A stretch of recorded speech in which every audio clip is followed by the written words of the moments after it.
اب یہ نوٹ کر لیجئے، ہدایت و ضلالت اس دنیا میں جو مختلف حالتیں انسان پر طاری ہوتی ہیں، یا نعمتوں کی بارش ہو رہی ہے، یا تنگی ہے، فقر ہے، احتیاج ہے، دنیاوی حیثیت ہے، وجاہت ہے، یا دنیا میں گمنامی ہے، کسنمی پرست کے بھیا کس تھی، کوئی آپ کا حال ہی نہیں پوچھ رہا کہ تم ہو کون، تمہارے منہ میں کتنے دانت ہیں، یا یہ کہ دنیا میں اقتدار کی کسی مسند پر انسان بیٹھا ہے، یا یہ کہ کوئی اس کے ہاتھ میں اختیار نہیں۔ یہ تمام جو حالات انسان پر طاری ہوتے ہیں، ان کے جواب میں جو طرز عمل فکری اعتبار سے اور عملاً انسان اختیار کرتا ہے، اس کے 4 درجے ہیں۔ پہلا درجہ ہے انتہائی گمراہی، ضل ضلالا بعیدا۔ وہ کیا ہے؟ اگر عزت ہوئی، نعمتیں ملی، فلاں دیوی یا دیوتا کی نگاہ کرم ہے، اس کی کرپا سے یہ ہو گیا، اور اگر کوئی تکلیف آ گئی، مصیبت آ گئی، معلوم ہوتا ہے کہ فلاں دیوی یا دیوتا ہم سے ناراض ہو گیا، یہ کالی دیوی کی طرف سے کوئی مصیبت آ گئی ہے، یا یہ کہ یہ لکشمی دیوی کی نگاہ کرم ہے کہ ہمیں دولت مل گئی ہے۔ یہ تو ہے شرک۔ شرک ہونے کے اعتبار سے یہ ہے ضل ضلالا بعیدا، انتہائی پستی۔ اس پستی سے اوپر آئیں گے تو توحید کی پہلی منزل ہے۔ عزت دی اللہ نے دی، اگر کوئی تنگی آ گئی، فقر، تکلیف، کوئی ذلت، رسوائی، یہ بھی اللہ کی طرف سے۔ ایک اعتبار سے تو انسان ہدایت پر آ گیا، بڑی گہرائی تھی اس گندگی کی اور اس خباثت کی جو شرک جس کا نام ہے، اس سے انسان نکل آیا، نجاست سے۔ توحید تو ہے، لیکن ابھی اس میں اس کی گمراہی کا ایک ایلیمنٹ شامل ہے، اور یہ گمراہی سے جب تک آگے نہیں آئے گا، اوپر نہیں ابھرے گا، اس کا طرز عمل کیا ہوگا کہ ذرا کچھ مل گیا، عزت مل گئی، پھولے نہیں سما رہے، اب زمین پر قدم نہیں ٹک رہے، گردن اکڑ رہی، کہیں محرومی ہو گئی، کوئی تکلیف آ گئی، کوئی مشقت، فقر آ گیا، اب بجھ کر رہ گئے۔ ان دونوں کیفیات میں انسان کا پینڈولم جو ہے وہ ایکسٹریم کو جائے گا۔ یہ کب ہوگا؟ جبکہ انسان یہ سمجھتا ہے کہ اس دنیا میں جو دولت مل گئی یا عزت مل گئی تو یہ گویا کہ بڑی کوئی قابل فخر شے ہے، اور اگر یہاں پر کوئی تکلیف آ گئی، کوئی مصیبت آ گئی، فقر و فاقہ آ گیا تو یہ گویا کہ بہت ہی اہانت آمیز شے ہے۔ اگر یہ انسان سمجھے گا تو طرز عمل وہ نکلے گا نتیجے کے طور پر جو میں بیان کر چکا ہوں، یہ گمراہی ہے۔ اس گمراہی سے نکلیں گے تو آپ کس مقام پر آئے؟ دوسری منزل ہدایت کی کیا ہے؟ نہ یہ عزت ہے نہ یہ ذلت ہے، دونوں حیثیتیں برابر ہیں کہ یہ امتحان ہے۔ اسی لیے ان دونوں آیتوں میں ایک لفظ قدر مشترک ہے، اذا مبتلاہ، فاما الانسان اذا مبتلاہ ربہ فاکرمہ ونعمہ۔ یہ بھی ایک ابتلا ہے، آزما رہا ہے اللہ، کبھی وہ دے کر آزماتا ہے، کبھی چھین کر آزماتا ہے، کبھی فقر و فاقہ سے آزماتا ہے، کبھی وہ کثرت دولت اور کثرت مال سے آزماتا ہے، کبھی وہ صحت دے کر آزماتا ہے کہ یہ قوت اور توانائی اور صحت جو میں نے دی ہے یہ اس میں کیا کرتا ہے، کبھی وہ مرض کے ذریعے سے آزماتا ہے کہ صبر کرتا ہے کہ نہیں کرتا۔ ہمارے لیے شکوہ اور شکایت تو اس کی زبان پر نہیں آ جاتی، نالا اور شیون تو نہیں آ جاتا، تکلیف جھیلتا ہے کہ نہیں جھیلتا، اس میں تحمل ہے کہ نہیں ہے، تو صبر کرتا ہے یا شکر کرتا ہے۔ یہ دونوں کیفیات در حقیقت اس اعتبار سے مساوی ہے، یہ بھی امتحان، یہ بھی امتحان۔ یہ حقیقت جب سامنے ہوگی، اب وہ پینڈولم جو ہے وہ بہت کم ہو جائے گا، یعنی انسان میں طبعی طور پر تو ایک اثر ہوتا ہے غیر اختیاری، کسی چیونٹی نے کاٹا آپ کے پاؤں پر، آپ اپنا پاؤں ہٹا لیں گے، اس میں کوئی ارادہ نہیں، یہ ریفلیکس ایکشن ہے، غیر اختیاری فعل۔ اس حد تک تو انسان ضرور متاثر ہوتا ہے، اس سے تو کوئی انسان جو ہے وہ بلند تر نہیں ہو سکتا۔ حضرت ابراہیم رضی اللہ تعالیٰ عنہ، حضور کے وہ نومولود فرزند، انتقال جب ہو رہا تھا، آپ کی آنکھوں میں آنسو آ گئے۔ اب یہ ایک طبعی اثر ہے، ایک فعل ہے، انفعالی کیفیت ہے جو بالکل طبعی ہے، لیکن یہ نہیں کہ اس کی وجہ سے انسان کی زبان پر کوئی شکوہ آ جائے، کوئی شکایت آ جائے، یہ نہیں ہوگا، یہ ایمان کے منافی ہے۔ اسی طریقے سے اگر کوئی خوشی ہوئی ہے تو چہرے کے اوپر ایک نکھار آ جائے گا، تبسم آ جائے گا، اس سے زائد نہیں۔ اس حد تک تو یوں سمجھیے کہ انسان کا طبعی تقاضا ہے۔ اس سے زیادہ یہ پینڈولم اگر سوئنگ کر رہا ہے تو گویا کہ اس حقیقت سے انسان محجوب ہے کہ یہ بھی امتحان ہے، یہ بھی امتحان ہے، جو ہم سورہ حدید میں پڑھ چکے ہیں۔ ما اصاب من مصیبت فی الارض ولا فی انفسکم الا فی کتاب من قبل ان نبراها ان ذلک علی اللہ یسیر لکی لا تعصوا علی ما فاتکم ولا تفرحوا بما آتاکم۔ اللہ تمہیں کچھ دے تو اتراؤ مت، اللہ تم سے کچھ چھین لے تو اس کے اوپر افسوس مت کرو۔ یہ نتیجہ ایمان کا نکلنا چاہیے۔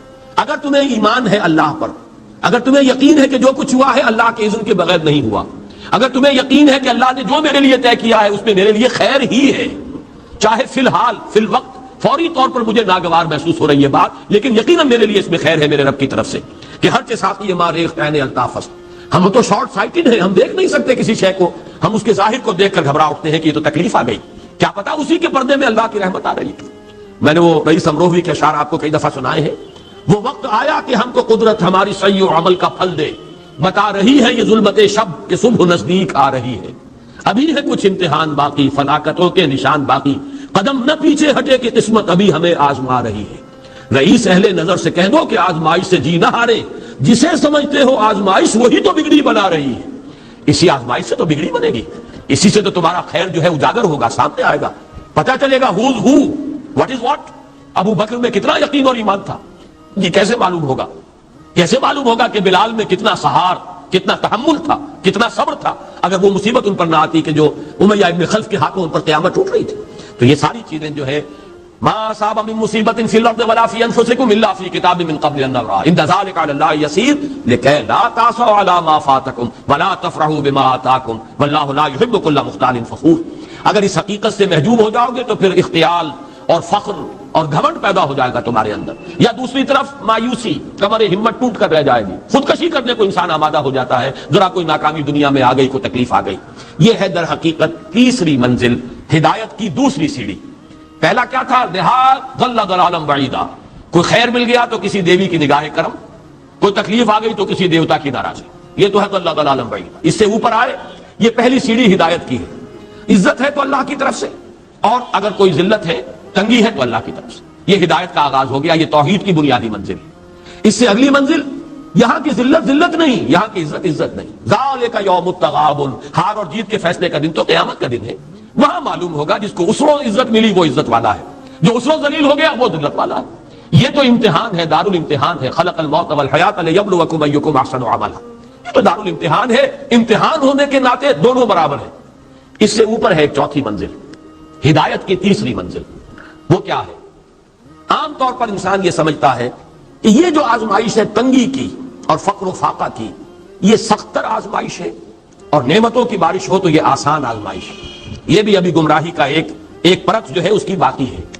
ابھی ہدایت کا جو کامل جو ہوگا انکشاف، وہ کب ہوگا؟ جب انسان اس حقیقت کو جان لے کہ جہاں وسعت ہو، جہاں کثرت ہو، وہ زیادہ بڑا امتحان ہے، سخت امتحان ہے، بجائے اس کے کہ اگر قلت ہے، کمی ہے، یہ کم تر امتحان ہے، یہ کم بھاری امتحان ہے۔ کیوں؟ کہ اگر آپ کے پاس کثرت ہے، آپ کے اندر غفلت پیدا ہو جائے گی، کثرت کا لازمی نتیجہ غفلت ہے، اور اگر قلت ہے، بمشکل گزارا ہو رہا ہے، تو اللہ یاد رہے گا، راتوں کو گڑ گڑائیں گے۔ آسائش میں اللہ کو بھول جانا زیادہ ممکن ہے، بلکہ متوقع ہے، اور تکلیف میں اللہ کا یاد آنا زیادہ متوقع ہے۔ اس میں انسان فریاد کرتا ہے، اللہ سے دعا کرتا ہے، تو کون سی چیز نتیجے کے اعتبار سے بہتر ہوئی؟ معلوم ہوا یہ امتحان جسے آپ ہلکا سمجھ رہے ہیں یہ سختر ہے۔ اگر اصل کامیابی قیامت کی اور آخرت کی ہے تو یہ امتحان زیادہ سخت ہے بنسبت اس امتحان کی، اگرچہ اس امتحان کی بھی ایک آخری شکل ہے جس کے بارے میں حضور نے فرمایا کاد الفقر ان یکون کفرا۔ لیکن عام حالات میں یہ سمجھ لینا چاہیے کہ یہ بھی امتحان، یہ بھی امتحان۔ لیکن اگر تنگی ہے، اس کے لیے بھی حدیث بڑی پیاری ہے، حضور نے فرمایا ما قل و کفا خیر مما کثر و الہا، اگر کم ہو لیکن کفایت کر جائے، ضرورت پوری ہو گئی، پیٹ کو جتنا درکار تھا جسم اور جان کا رشتہ برقرار رکھنے کے لیے اتنا مل گیا، نہیں کوئی کئی کورسز کے ڈنر کھائے ہیں، نہیں کوئی اس کے اندر جو ہے لذت ہے، لیکن یہ کہ بنیادی ضرورت پوری ہو گئی، کسی کے سامنے ہاتھ نہیں پھیلانا پڑا، کسی کے سامنے عزت نفس کو ہتھیلی پر رکھ کر پیش نہیں کرنا پڑا۔ ما اللہ و کفا، جو کم ہے لیکن کافی ہے، خیر وہ کہیں بہتر ہے اس سے، مما کثر والہا، جو ہو تو بہت لیکن اس سے غفلت طاری ہو جائے۔ الہاکم التکاثر، یہ تکاثر تو انسان کو غفلت کے اندر مبتلا کر دینے والی شے ہے۔ یہ ہے اصل میں کہ جس کے لیے تاریخی اعتبار سے نوٹ کر لیجئے واقعہ امام احمد ابن حنبل رحمہ اللہ، ان کی تاریخ کا، ان کی زندگی کا یہ واقعہ بہت ہی سبق آموز ہے۔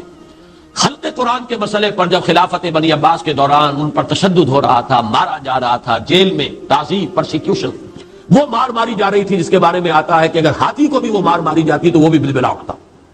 اس وقت کبھی ان کی آنکھوں میں آنسو نہیں آئے، ایک صبر اور ثبات اور استقلال کا پہاڑ کھڑا جھیل رہا۔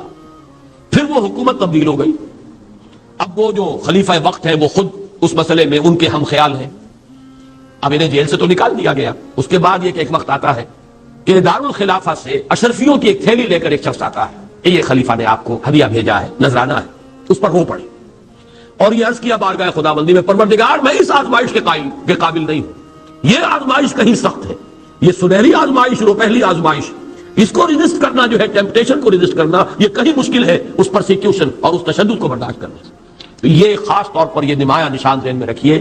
تو ان آیات میں کہ جو نہایت اہم ہے یہ دو آیتیں قرآن مجید کی، بظاہر سوال آتا ہے کہ اس میں حرج کی کون سی بات ہے، اللہ تعالیٰ معز ہے، اللہ تعالیٰ مذل ہے.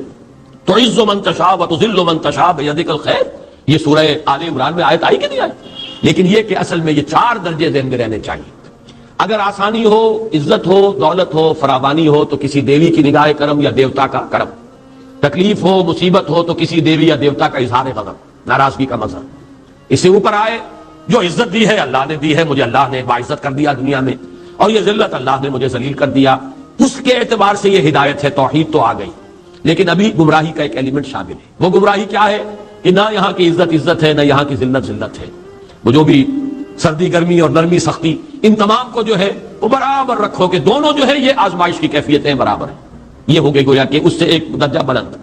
ابھی اگر ذہن میں آپ کے یہ ہے کہ یہ فراوانی اور دنیا میں نعمتوں کی بارش اگر ہو رہی ہو تو اس کو سمجھنا کہ یہ ہلکی آزمائش ہے، اور اگر فقر و فاقہ ہو، تنگی ہو، گمنامی ہو، اور دنیا کے میں کوئی حیثیت اور اہمیت حاصل نہ ہو تو یہ گویا کہ زیادہ سخت امتحان ہے. تو ابھی گویا کہ گمراہی کا ایک ایلیمنٹ موجود ہے.